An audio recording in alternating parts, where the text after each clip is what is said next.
Hey there everyone, Paller here, and welcome back. Today I want to step back into Star Citizen, check it out, see how it's coming along. This is, I guess, my third video. Well, like it's kind of my fifth video. But there were a group of three small videos there together to go over the 2.0. Anyway, that doesn't matter. This is the 2.5 update. So 2.0 was the beginning of, you could kind of see the multiplayer world starting to come together. Now, it wasn't really there. There was the one space station. There was a planet off in the distance, but I don't think you could ever get to it. There was a dozen or so like relays out in the distance that you could fly to. And then there was a few other small odds and ends. There was a weapons platform you could go to get guns and everything. But 2.0, I was impressed by it, but I had some real issues with it. The first and foremost and the biggest issue was the disconnects. I had real trouble staying connected for that game for more than about 20 minutes at a time. And yeah, I mean, that's a huge problem. Obviously, this is an alpha build or a beta build, depending on how you want to look at it. So it's to be expected to have some problems, but that was like the number one biggest holdup. Now 2.5 is out, and when I first launch this up and when you first see the footage of this, a lot of this is going to look very similar. There's not a whole bunch of vastly new things to see. There are some new elements, but a lot of what has gone on since 2.0 to 2.5 has been stability and performance increases. And I gotta say, I've played the game I've messed around in 2.5 now for 2 to 3 hours. I spent some time running around with Vega the other night, and in this 2 to 3 hour window, I've not had any disconnects. I did have one odd instance where I had to basically control, delete, kill the game, and I'll explain what happened there later on. But I've not had any disconnects, any dropped issues, anything like that.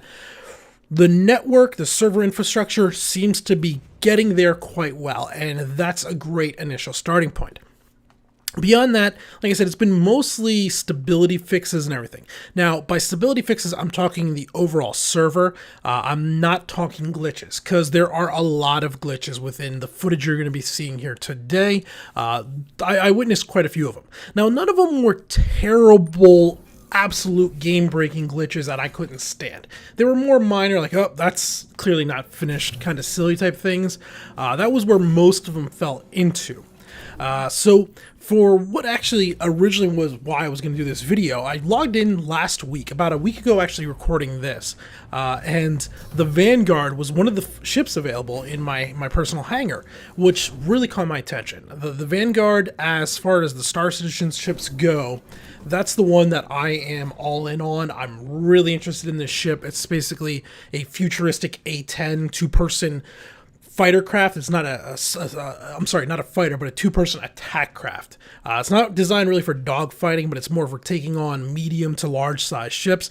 I just love the design of this ship. So I saw this, I took it out, I flew around in it for a little while, and I came back and was like, you know what, I'm going to do a video on this. But I didn't get to it last week, and then I went to record on Saturday, and the Vanguard was gone. So what I can tell is basically they're taking ships that are mostly complete, and they're rolling them through and allowing people to try them out as kind of a bug test. So when I logged in on Saturday, instead of the Vanguard, I had the Aegis Retaliator and the Gladiator. It's Aegis Retaliator, I think Anvil Gladiator. It doesn't matter. The Retaliator and the Gladiator. And I've never seen either of these ships, so I was messing around with them. And, you know, first of all, it was very impressive. The Retaliator especially. It's a big ship. The Retaliator is probably supposed to be a 5 or 6 man ship, and you'll see here the footage of it. And when it's down on the loading dock, it's a big ship. There's a lot of hallways and corridors and little features really nicely designed throughout this ship. It took me a long time to figure out just how to get into the stupid thing, to find the not landing gear, but the landing pad, launch pad, whatever you want to call it, the little lift that comes down to get in and out of the ship. Took me a good 5 minutes to figure out. And you'll see some of the first glitches I was talking about here with this ship, because this ship's clearly not finished. The very first thing I did when I first pulled this ship down and got up to it was I ended up managing to click on the outside of the underbelly turret, and I ended up inside the turret, which is inside the ship, but I got there from the outside of the ship. It was very strange. I like glitched through and ended up in the turret. And then you get out and you glitch back out and end up back outside. Very, very strange. Obviously, it's not complete. In fact, most of the turrets, getting in and out of them, you could tell that they're working on putting in like animations of a chair lowering down, you getting in the chair. Since you're in the bottom turret, the chair flips you so you're upside down, though in space it doesn't really matter. And it does some weird things, but those animations just aren't there. It's not finished yet. But the Retaliator was an impressive ship, and we'll come back to this guy a little bit later on. The Gladiator's more of, from what I can tell, a larger version or maybe an older version of the Hornet. It seems to be a bit bigger, not quite as maneuverable, but possibly a bit more durable. There'll be some footage of that there. That was what I took out actually when I was flying around by myself. But this is what ships were available there. And yeah, they're work in progresses. Like the Gladiator, there's no way to get it. Well, you can get into the cockpit, but it's completely not animated. You kind of look up at the nose, and what I think's supposed to happen is the underbelly of the nose is supposed to open up and the chair is supposed to lower down from the nose. But what happens is you just kind of magically teleport inside and pop inside the cockpit. It's strange, it's silly, it's a glitch, but it doesn't really bother me for a work in progress here.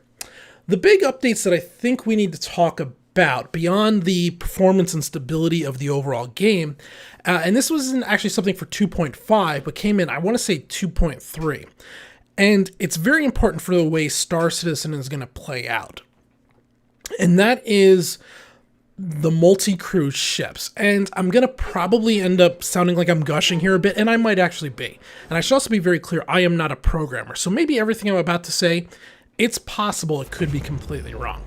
But the inclusion of working multi-crew ships, I think, is actually a very big step forward in the way this game is going to play. This was probably, if I had to like put on the line the list of hurdles they had to overcome to get this game running, this has got to be right up there 1A, 1B as biggest hurdles. And on the surface, it might not seem that way, but you have to think about what is actually going on when you're in, let's say, this Retaliator ship flying around with multiple people.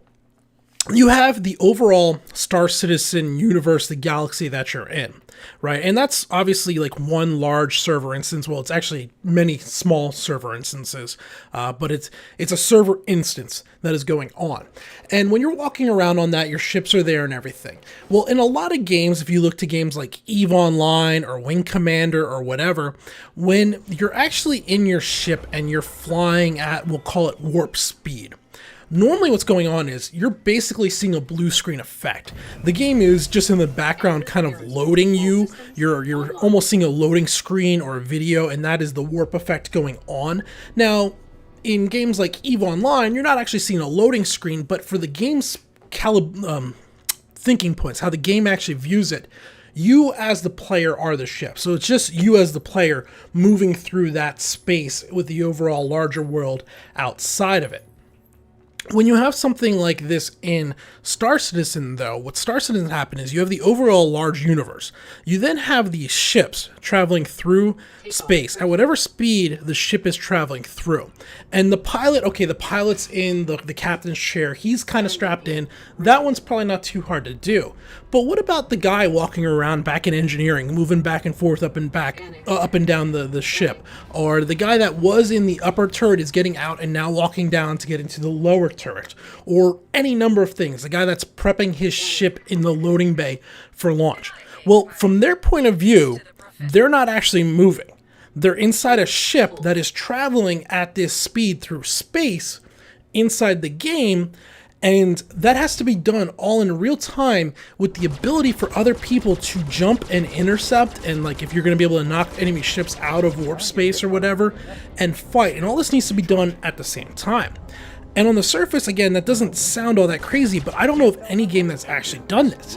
Most games, when you're going through some of these elements like that, if you look at a game like PlanetSide, yeah, there's a lot of multi-crew ships there, but when you're in a Galaxy or a Liberator, you're kind of tied into that cockpit. You don't have free movement within that ship. You can look up, down, left, right, fire your gun, but you're not actually getting up and walking around into that ship. You don't have to worry about clipping through it. For them to actually have what is currently mostly working, the ability for this ship traveling at this speed to be carrying these characters, all different players connected from different parts of the world on the same ship through space at that speed in real time, and not have it just be like a video playing in the background, a blue screen effect, it's really quite impressive, I think. And again, for the most part, it actually works. This is where I was talking about earlier. I had the one problem where it crashed. Vega and myself were out flying around, we were messing around, and we had some pirates shooting at us, but since there was only 2 of us in a Retaliator, which has 4 or 5 turrets, we didn't really have the most firepower to shoot back. So I had the ship just flying forward. I decided to get out of the cockpit or out of the commander chair and run back. I was going to get into one of the turrets, and I managed to glitch through one of the walls and ended up just into black nothing. There was like a 3-second period where I actually saw the ship and I was inside the wall, and then I was beyond it, and then my screen just went black and I couldn't hit escape. I couldn't do anything, and that was where I had to actually Control-Alt-Delete. But this was after Vega had already moved from one gunner chair to a different gunner chair. He had been messing around with the bombs or something before that, and I had run through 3 or 4 doors before it happened. And I think it was just I ran into like a glitch within the ship, and it lost track of where I was. So I think that is something small to be fixed, but it seems like multi-crew ships are starting to work, and I think when we look at the overall development of things they needed to overcome, hurdles to overcome for this game, this is a big one that seems to be mostly resolved and mostly ready to go. And I think that's pretty darn exciting. I think that gives us some really good potential. It's pretty darn awesome going on. I did a similar thing earlier in the week with the Vanguard, and with the Vanguard I had no problems at all getting in and out. That ship seemed to be far more complete than the Retaliator was, but that was just me with the ship flying, getting out and walking around inside the ship as it was flying. That was pretty cool to do also. Yeah, so that's mainly what is going on now. They have added more content to it. I did find this out the hard way. There's now apparently like a pirate base or a brigade base. I don't know what it would be called. I accidentally crashed into a ship in by Port Olisar, which is the main base. I crashed into a ship. I caused them to crash. I was actually trying to turn to look at the ship because it was a big ship also. I was trying to compare its size to the size of the Retaliator, and I ended up destroying it, which flagged me with like a negative karma or a negative bounty or whatever. So when I died, I had to respawn. I couldn't respawn at Olisar because they wanted to arrest me or whatever. So it spawned me at this pirate base, which was pretty cool. It was built literally in the side of like a meteor or a comet. I guess meteor, comets are ice. So meteor orbiting a planet or something. And there's a lot of rock features and everything. And it's inside like an asteroid field. And as soon as I spawn in, I get a message. Well, I could pull up the console with the F1 button to see the possible options, and it gave me a new quest where I could go to a base and hack a terminal to reset my standing so I would no longer be wanted for killing these players. Even though it was an accident, I no longer had to be wanted for that, and it was all pretty cool. Now, unfortunately, when I flew out to this base, I did the whole hacking thing, and it took it a while. It was like you just had to walk up to the terminal and click on it, but after I did, it went for a good 2 or 3 minutes where it was just downloading data, cycling, uploading a virus or whatever before it finally finished. And it said it finished, it said it completed, but it didn't appear to actually reset my bounty or wanted level or whatever. Now, according to the system, it was something that would decay over time, and when I logged back in the next day, I no longer had that wanted level. I was okay to go. So it is something that you don't have to worry about. I could have skipped that and just messed around without going to Olisar, and it would have eventually over time decayed back down to a neutral or 0 level. But it was pretty neat. It worked well. It was cool. I mean, other than the fact that hacking the terminal didn't actually work, it was an awesome little idea and showed a little bit more. Currently, there is no way to actually get into planet landing. I know that's something they've been showing off, but this is apparently not in 2.5. I flew towards the one large planet there for a good 45 minutes at one point, and you just don't get any closer to it. It's not actually there. It's just like a background decoration. Yeah. All in all, like, I'm really impressed with the way 2.5 is going. I think that comes across pretty clear. There are a few things that I'm a little concerned about. One of the things I mentioned, I think in my 2.0 video, is I'm still not 100% sure, confident in the different travel modes.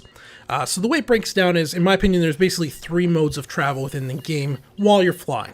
You have your low speed, high maneuverability, let's call it your dogfighting element. So this is where your craft is, depending on what it is, inside the Gladiator, it was like 190 kilometers per hour speed. It's your maximum maneuverability. You have all your thrusters and everything. This is what you're going to be at when you're in close to something, either trying to dock or mine or actually fighting, right? So that's your dog fighting. There's then cruise speed. Now this does not appear to be on all ships. The Gladiator had this and the Retaliator had this, but my 300i, which is the ship I actually bought to get into the game, doesn't seem to have a cruise speed. Now the cruise speed seems to be 2 to 3 times faster than your dogfighting speed. So with the Gladiator, it was a little over 500 kilometers an hour. And this is when you don't have an object that you can actually warp to. And we'll talk about warp here in a moment. You can use this just to go. And this does get you going much faster. Like I said, 2 to 3 times faster than your dogfighting speed. But you have very limited maneuverability. You can turn, you can rotate, but very slowly. If you wanted to turn, let's say 10 degrees off to the right, you can pull your crosshair there and it'll pull that way. But it'll take it 4 or 5 seconds to actually turn in a line to that point because most of your thrust is carrying you forward. Not designed for maneuverability. I think this is more, I'm in trouble, I need to run, pop that and try to get going as fast as you can to break contact before you go up to warp speed. And then what we're going to call warp speed, and I think they actually call that warp speed in the game, is something beyond that where you have anything that you actually know. So all the relays, the space stations, and everything that are currently within the game, you can open a menu. I want to say it was B, might have been V, and it'll show all these different relays out there. And if you line your middle nose cone with whatever it is you're going for and then hit F, it'll cycle that and go into like this automated warp travel that will get you to the destination. And this is really, really fast. You can go massive amounts of distance in 10-15 seconds, something that would have taken hours upon hours at cruise speed to cover. Now where the concern comes in, well, first of all, why doesn't the 300i have cruise speed? Because it leaves me very much vulnerable in that ship when I need to brake and run. But that could just be something with the 300i. Again, I'm following this game, but I'm not reading every little bit that comes out about it because I don't want to. You can get overly invested in it. So it's something I check up on every 6 months and everything. So maybe there's a legit reason. But not all ships don't appear to have cruise speed. So does that mean not all ships are going to have warp speed? You know, they're all going to have the low dogfighting speed, but there's some unknowns there for me. The other thing, the bigger question I have is, what's going to be the determining factor for warp, and how do you determine where you're going to be able to warp? Are we going to have to first fly manually using cruise out to a location and discover it before we can warp to it? Are there going to be star maps that we can buy? Are we just going to instantly know? Will there be a radar like you can scan out? What if I want to go somewhere that is way out in space but with no location to it, right? There's no relay or space station there. Will I be able to maybe open a map and set a personal warp location? Or am I going to have to cruise speed all the way out there and, you know, just hope that I run into something? How's the exploration going to go with this warp? I think there's quite a few unknowns, and, you know, time will tell, but I do have concern with these 3 forms of travel. I kind of wish that, similar to how cruise, I can just turn angle and go, I wish I could do a similar thing with warp, where I could just turn, say, you know what, I'm going to go this way for 5 minutes, hit it, and just go, and see what I find. That's something I would like to see added in, but maybe they already have an explanation or an answer for that I just don't know about. My other concern with it, and this is, I don't know if I brought this up in 2.0, but I've had this issue with the game almost since the Arena Commander, and that is, it's very hard to tell your intercept rate on an enemy ship when you're in a dogfight, especially the smaller ones. The larger stuff, when you're coming in on something like the Retaliator or a Constellation ship, you can tell, all right, they're pretty big. It's easy to tell which way they're facing and everything. But when you're in a dogfight with another, like another Gladiator or one of the Hornets or something, it's very easy to just end up ramming each other because you're both flying at the enemy target. You're trying to shoot each other, and when you're both coming at each other doing 190 kilometers an hour, 200 kilometers an hour, that last little bit of distance where all of a sudden you're on top of each other goes by so quick that it can be hard to tell. And from what maybe there's like different HUD options I haven't realized, but something that was very common in Wing Commander and almost all spaceflight simulators is you get a clear picture of your target zoomed in somewhere on your heads-up display that shows their heading, their bearing, which way they're facing, so you know if you're coming in behind them, below them, or if they're coming head on at you, there's also tends to be collision indicators. And the game does have collision warning system. I've seen that when I get in around the meteors or the asteroids, as you're coming in, it'll say collision warning, collision warning. It'll also say that around the space stations, but it doesn't seem to react fast enough to tell when you're in a dogfight. So in my experience, 1 in 3 dogfights ends with, you do a pass, and finally on the second or third pass, you both run into each other, and whichever ship has the more mass lives, but is heavily damaged, and the one with less mass ends up blowing up. And that's something I would like to see tweaked. I would love to, the game's trying to be very realistic as it can be for a fictional setting with fictional technologies, but something in there would, a heads-up display showing the target's bearing, how quickly they're closing, approximate distance, how long it's going to take that distance to cover and everything, and collision warnings, I think would make the dogfighting a better experience, because then it would rely a lot more on guns and positioning, intercept vectors, coming in on top of the target at the right angle. If they're turning towards you, all right, I have roughly 2 or 3 seconds before I got to turn and break away, because as it is right now, it's like, is that guy flying at me? I think he's flying. Oh, there he is. Boom. And there's very little chance, at least for me, to react. But in time, again, maybe I'm just not using the heads-up display correctly. Maybe there's an option if I hit F4 or something. Maybe all of a sudden I see the target the way I should, and this problem is completely resolved. I'm by no means an expert in this game. Though, that's a minor thing that they could easily fix, and I expect it's just part of the game that hasn't fully been developed and finished up yet. But all in all, I came away from Star Citizen 2.5. I was impressed. We were talking Kickstarter, well, not we, but I was talking to some people about Kickstarter the other night, and they were talking all these games that are currently you can buy into, play a lot of MMO stuff, and I was like, you know what? If I'm going to spend any more money into a Kickstarter game, after what I played in 2.5, I see the game that is not only I can see the elements of what they're aiming for, but I can see those elements are now starting to work together. The last one is they kind of just need to expand the scope, but they need to get the economy in.